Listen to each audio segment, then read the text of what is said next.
sekejap. Anda nak tahu tak? 4 tahun lepas masa saya keluarkan yang ni secara original, yang awal-awal lagi, ramai orang tak tahu tentang Omega 3, Omega 6, Omega 9. Dan mereka pun tak sedar, termasuk saya pun. Kita duk makan hari-hari tu fast food lah, all the processed food, super ultra processed. Budak-budak kecil pun sekarang sampai gigi dah tak ada rongak, makan benda-benda yang bergula dan tinggi dengan fat yang macam trans fat tu kan.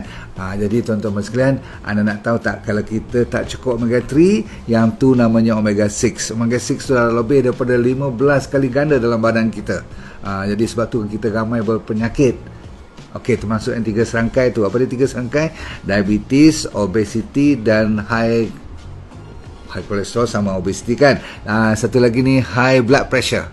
Diabetes, blood pressure, kolesterol. 3 ni terlalu berleluasa, termasuk penyakit-penyakit lain. Sebab omega 3 diperlukan dalam badan kita. Saya kata tadi, untuk menggantikan masa kita budak-budak dulu kita banyak makan minyak ikan kan. Dan sekarang minyak ikan dah tak apa boleh makan lagi dah, sebab terlalu banyak pencemaran lautan tu. Ada mercury lah, lead lah, arsenik lah, kadmium dan sebagainya. Jadi omega 3 diperlukan untuk peredaran darah. Itu nombor 1. Nombor 2, untuk mengurangkan omega 3 tu yang dipanggil radangan, inflamasi.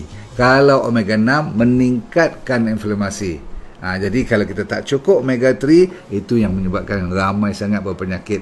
Dan sebab tu bila dia orang ambil dipanggil DND 369 ni, ingat DND 369 ni, mereka dapat merasa perbezaan. Dalam secepat seminggu dah rasa dah. Ramai orang dah habis 1 botol ni, makannya mesti dia orang kata rasa perbezaan dan dia cari lagi. Cuma 1 saja saya nak bagi tahu pada anda sekalian. Ada lagi 10 hingga 15 lagi dia punya manfaat, tapi cukup dulu you yang 4 pada hari ini. Untuk radangan, untuk peredaran darah, untuk jaga otak dan untuk jaga jantung. Apa lagi kalau 4-4 ni boleh dikawal dengan rapi, saya kira yang lain akan ikut serta. Yang penting jangan ambil barangan yang tiruan. Ramai yang dah terkena dengan masalah D369, betul-betul botol macam ni, kotak macam ni, dia punya tipu, orang panggil fake produk, terlalu banyak kat pasaran. So pastikan dulu sebelum you ambil ni, kalau ada COD ke, kalau dia promise apa-apa pun, you tak boleh dapat nombor telefon dia, jangan beli, boleh? Dan tolong report pada saya. Okey, tunggu dulu. Kalau selagi mana you tak tengok benda ni, jangan pergi mana-mana.